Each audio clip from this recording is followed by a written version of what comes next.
जी आ जाते हैं। लोग कहते हैं जी सन्यास बड़ा मुश्किल है।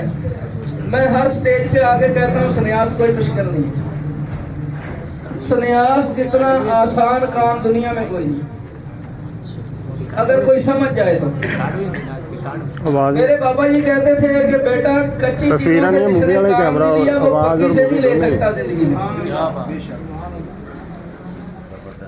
पक्की तो बाद की बात है ना जी, कच्ची चीजों से काम लेना ये फन है।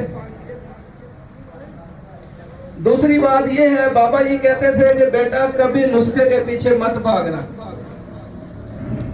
जिंदगी में किसी के पीछे नुस्खा लेने ना जाना, जुज़ों को समझना, बुनियाद को समझना, नुस्खे खुद तरतीब देने लग जाओगे।